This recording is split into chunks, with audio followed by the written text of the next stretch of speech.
At 4 o'clock, we got UTSA, who's 1-2, traveling to number 23 Tennessee, who's 2-1. Tennessee favored at 20.5 points on the SEC network. These are one of our 2 4 o'clock games starts, by the way.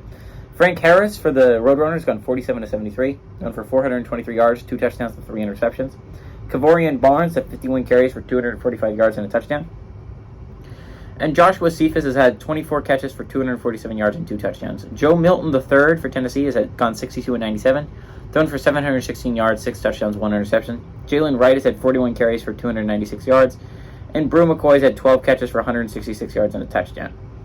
Both these teams are coming off rough losses, right? UTSA, it was at home. You were 1-1, and it was a loss to a Houston team. You can live with that. It's an unfortunate loss, but it's a solid Houston team. That's what your head is at, and you lost, but it's okay. You have a chance to make up for it. You're going 2-1 right here, right now. Then Army came strolling in. Army came strutting in to UTSA Stadium, and Army beat them. And Army beat them handily. Was not all that close. And suddenly, if you're UTSA, you sit at 1-2 instead of 2-1.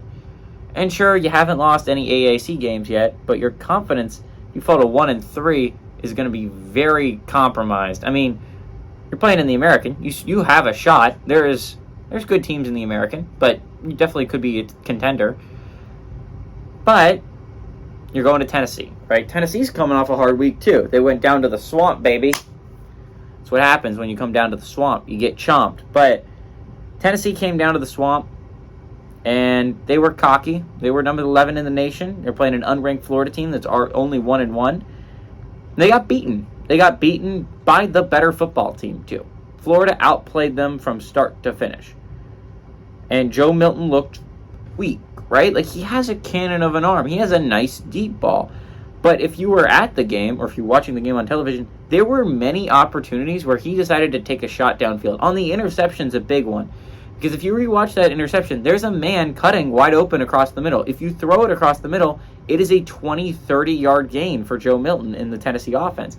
Instead, he tries to press the issue, and it turns into a duck. It gets tipped, and then Florida intercepts it. But none of this would have mattered if you just fire it across the middle to the wide open man. And that's the problem right now with Tennessee's offense. Joe Milton's trying to take shots. And Hendon Hooker was great at taking shots downfield, but they were smart shots.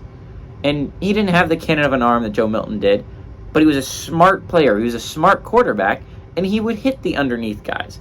You don't have to hit the wide, deep play every single time. If you hit the wide open across the middle, that can turn into a big-time play.